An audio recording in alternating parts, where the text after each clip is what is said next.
बिस्मिल्लाहिर्रहमानिर्रहीम अस्सलामु अलैकुम वरहमतुल्लाहि वबरकातुहू। मोहम्मद तसद्दुक़ हुसैन आपकी खिदमत में हाजिर है। मुअज़्ज़ज़ नाज़रीन, हमारे चैनल को सब्सक्राइब और लाइक ज़रूर कीजिए। मुअज़्ज़ज़ नाज़रीन, फितनों का दौर है। सोशल मीडिया में मैं अक्सर जिक्र करता हूँ, बहुत अच्छी बातें भी होती हैं, बड़ी कारआमद बातें भी, और बड़ी बेहुदा फजूल और लायानी गुफ्तगू भी होती है। फेसबुक, यूट्यूब और इस तरह के दूसरे जो टिकटॉक वगैरह हैं, इन पर मुफीद बातें भी होती हैं और बड़ी बेहुदा और लायानी गुफ्तगू भी होती है। तो एक सोशल मीडिया पे मुल्हिदीन की तरफ से और जो इस्लाम के ख़िलाफ़ लोग काम कर रहे हैं, वो कोई ना कोई सोच और फ़िक्र देने के लिए उलमा के ख़िलाफ़, इस्लाम के ख़िलाफ़ तो ज़ाहिर है वो बात अभी खुल के नहीं कर सकते, तो उलमा के ख़िलाफ़ और दीनदार लोगों के ख़िलाफ़ वो कुछ ना कुछ बातें जो है वो करते रहते हैं। आजकल सोशल मीडिया पे एक पूरा ट्रेंड चलाया गया है कि जी मौलवी पहले स्पीकर को हराम कहते थे, अब जो है वो स्पीकर छोड़ते नहीं, पहले फ़लाँ काम को नाजायज़ कहते थे और अब जो है वो उसको जायज़ कहते हैं। हालांकि ये बिल्कुल फजूल और लायानी किस्म का सवाल है। यानी इस तरह का कि जब हम कहते हैं कि दीन क़यामत तक के लिए है और रसूलुल्लाह सल्लल्लाहु ताला अलैहि वसल्लम की उम्मत इंशाअल्लाह जो इस उम्मत के उलमा हैं, फुज़ला है, मुज्तहिदीन हैं और मुफ्ती हैं, वो उम्मत को जो जितने भी पेश आमदा मसाइल हैं उस हवाले से ये क़यामत तक उम्मत को रहनुमाई फराहम करते रहेंगे।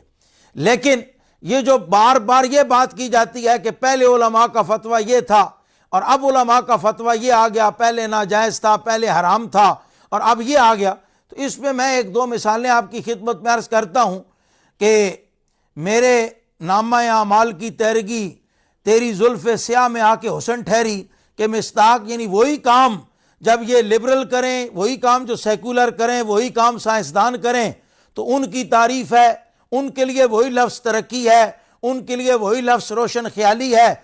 और जब उलमा वही काम करें तो उलमा पर नक़्द और जिरा होती है, तनकीद होती है, तानो तशनी होती है।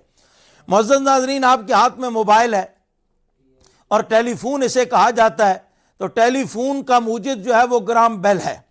ग्राम बेल ने जो इब्तदाई तजर्बा किया और टेलीफोन ईजाद किया, तो कुछ लोगों ने यह लिखा कि वो पहले एक कमरे से दूसरे कमरे तक और फिर चंद किलोमीटर तक जो है वो उसकी आवाज़ गई। लेकिन मैं जो इस वक्त बात करना चाहता हूँ आपकी खिदमत में कि ग्राम बेल ने जुज़िया ये बनाया और उसने अपनी ताकीक और टेक्नोलॉजी की ईजाद के साथ उसने ये कहा कि भाई तार के ज़रिए तो आवाज़ जो है वो कैच होकर एक जगह से दूसरी जगह मुंतकिल हो सकती है। अगर तार टूट जाए और वो राब्ता जो है वो मुनक़ते हो जाए तो फिर जो है वो टेलीफोन आपका काम नहीं करेगा। ये ग्राम बेल की टेक्नोलॉजी थी, उसकी थ्योरी थी, उसकी ईजाद थी। उसके बाद फिर मोबाइल आ गया, जाहिर है फिर मोबाइल के साथ कनेक्शन कायम कर दिया गया और तार की ज़रूरत नहीं रही, लेकिन उसमें सिम नहीं थी। जिन लोगों ने इब्तिदा में मोबाइल इस्तेमाल किया और वो सन 1997-98 में भी जवान थे और वो उस वक़्त मोबाइल यूज़ करना शुरू कर दिया था, उनको याद होगा कि पाकिस्तान में इब्तिदान जब मोबाइल आया तो इंस्टा फ़ोन और पाकटल ये दो मोबाइल फ़ोन आए थे। उस फ़ोन के अंदर जो है वो नंबर फीड होता था, सिम वगैरह का कोई चक्कर नहीं था, और वो फ़ोन लिया तो आपका नंबर चल पड़ा, तार की ज़रूरत नहीं। ये तरक्की हुई, कहा जनाब तार की ज़रूरत नहीं रही और फ़ोन जो है वो इस्तेमाल हो सकता है तार के बगैर भी। फिर उसके बाद 2-3 साल का अरसा गुजरा तो फिर सिम आ गई, यानी मोबाइल फ़ोन जो है ये अलग है और सिम अलग है। नंबर आपका सिम में है, यानी वो जो डिवाइस है उस डिवाइस मोबाइल वाली को आप बदलते भी रहें और सिम आप 10 सेट आप बदल लें, सिम अगर वही है तो नंबर आपका वही रहेगा। अब ये 3 दौर मैंने आपकी खिदमत में बयान की है। अब होना तो ये चाहिए था कि मीडिया पे कोई प्रोग्राम होता कि ग्राम बेल बड़ा जाहिल था, वो बड़ा मतलब कि जी भाई उसकी वजह से फितना और फसाद पैदा हुआ, देखो कि ग्राम बेल जो है वो कितना जाहिल आदमी था, उसको पता ही नहीं था और वो कहता था कि फ़ोन के बगैर बात नहीं पहुंचती। लेकिन ये जुमला आपने आज तक नहीं सुना, क्यों? इसलिए कि वो थ्योरी और पहली ईजाद जो है वो ग्राम बेल ने की और ग्राम बेल जो है वो इसका मूजिद है और आज भी गर्दाना जाता है, क्योंकि जो अगली तरक्की हुई ग्राम बेल की उस ईजाद को सामने रख के अगली तरक्की हुई। यही कहा जाता है, हम भी इसको तस्लीम करते हैं, मानते हैं।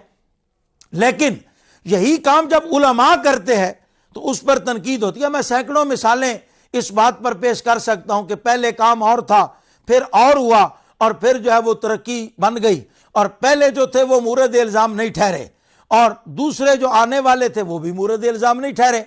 लेकिन इस्लाम के बारे में जब यही बात की जाए तो इस्लाम के बारे में ये नक़्द है, ये तनकीद है, ये तानो तशनी है लिबरल्स और सेकुलर्स की तरफ से कि जनाब मौलवियों की वजह से फसाद है, मौलवी पहले कुछ कहते हैं फिर कुछ कहते हैं। हालांकि ऐसा मसला बिल्कुल भी नहीं है। जैसे मैंने आपकी खिदमत में टेलीफोन की मिसाल पेश की है, इसी तरह मैं दो मिसालें उलमा की भी पेश करता हूँ। स्पीकर आया, पहली बात तो है कि स्पीकर के बारे में यह गलत मबहस है। मैं चैलेंज करता हूं कि जब से स्पीकर ईजाद हुआ है बिला तफरीक मसलक, मैं कोई बात ये नहीं कर रहा कि फलां ने ये लिखा, फलां ने ये नहीं लिखा, फलां ने ये लिखा, ना, मैं आपकी खिदमत में ये अर्ज कर रहा हूं कि जो लोग ये कहते हैं कि मौलवी स्पीकर के पहले नाजायज़ होने का फतवा देते थे और अब जो है वो माइक नहीं छोड़ते, उनकी खिदमत में दस्तबस्ता गुजारिश है कि जिन उलमा ने स्पीकर नाजायज़ लिखा है उनका कोई एक फतवा हमें भी दिखा दीजिए कि फलां आलिम ने जो है वो ये कहा था कि स्पीकर का इस्तेमाल नाजायज़ है। आबाब ग्रामी ये बात ही नहीं थी। बात क्या थी कि स्पीकर में नमाज होती है कि नहीं होती, मसला यह था।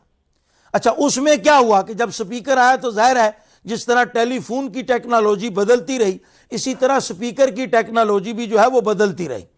उस वक़्त फुक़हा ने उसूल वज़ा किया, चूँकि एक नया आला आया तो उलमा ने जिन लोगों ने स्पीकर इस्तेमाल किया, जो लोग स्पीकर की मशीन को जानते थे, उनको बुला के पूछा कि इमाम जो आवाज़ माइक में बोलता है और मशीन कैच करके ऊपर वो जो है स्पीकर में फेंकती है, तो क्या वो आवाज़ इमाम की है?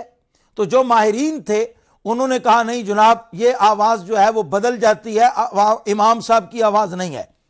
तो उलमा ने फतवा दे दिया। उन्होंने कहा कि जनाब स्पीकर में नमाज नहीं होती। क्यों? कि इमाम ने, मुक्तदी तो इमाम का है ना, इमाम की आवाज़ मुंतकिल होनी चाहिए। और जब माहिरीन ने, स्पीकर चलाने वालों ने कहा कि इमाम जो माइक में बोलता है स्पीकर में वो आवाज़ नहीं जाती बल्कि वो बदल जाती है, तो उलमा ने फतवा दिया भी नमाज नहीं होती। अच्छा, फिर जब तजर्बे से साबित हुआ, टेक्नोलॉजी फास्ट हुई और माहिरीन ने कहा कि नहीं जनाब, और आम लोगों ने भी ये समझा कि नहीं, स्पीकर की जो मशीन आवाज़ कैच करती है वो आवाज़ जो है वो इमाम की है। उसकी मिसाल ये कि अगर मिसाल के तौर पर हाफिज़ अब्दुल रहमान साहब ने आज़ान दी आज और कल अगर उन्होंने आज़ान दी तो घर बैठे भी बच्चों को, औरतों को, लोगों को पता चल गया कि ये हाफिज़ अब्दुल रहमान साहब ही हैं जिन्होंने कल आज़ान थी, आज भी वही आज़ान दे रहे हैं। अच्छा, अगर वक़्त बदल भी गया तो उनको आवाज़ पहचान।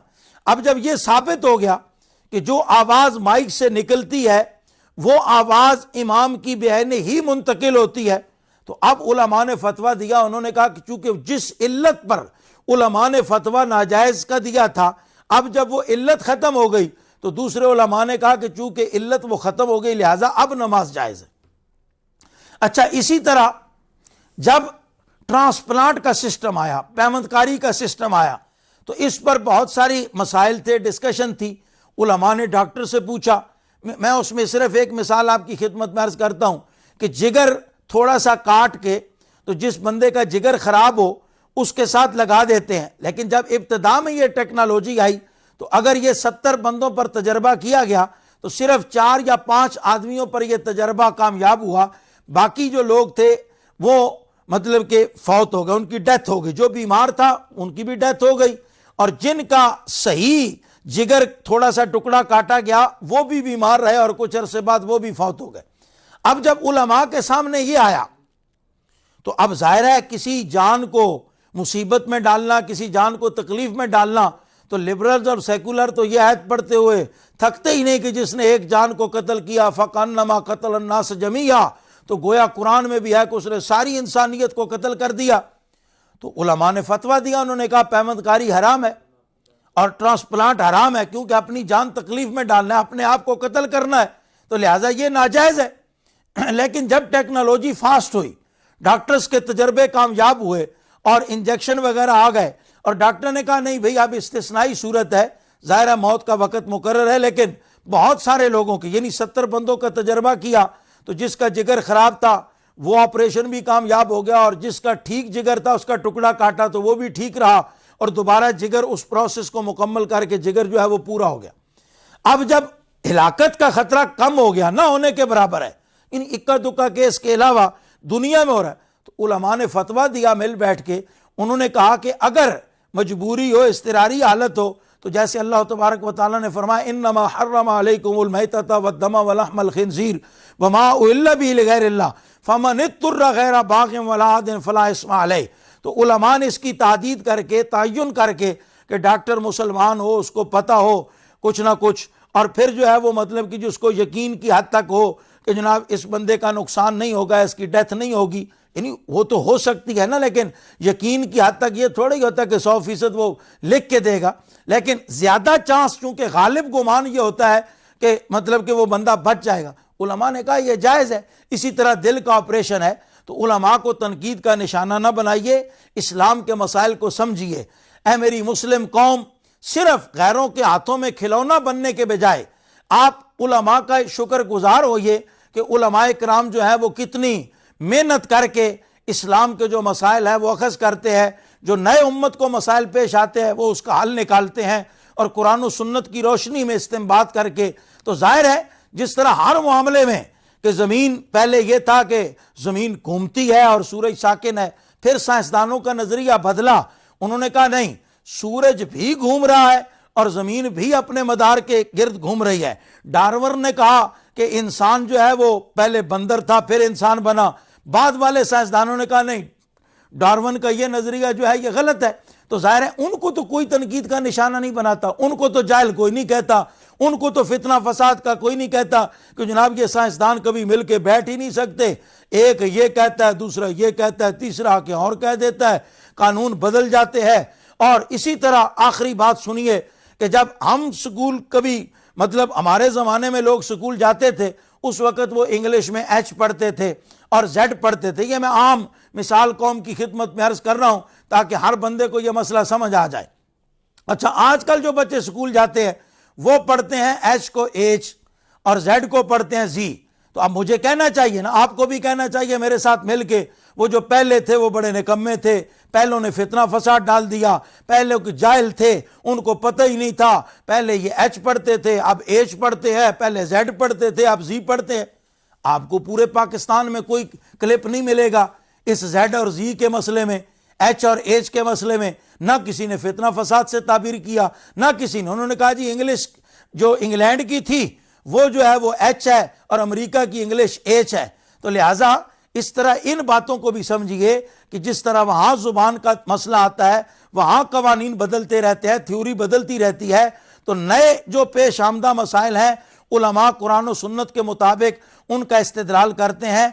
इस्लाम का मजाक मत बनाइए, बल्कि इस्लामी अक़दार के साथ खड़े हो जाइए। इसी में उम्मत मुस्लिमा की बका है और उम्मत मुस्लिमा की इज़्ज़त और वक़ार है।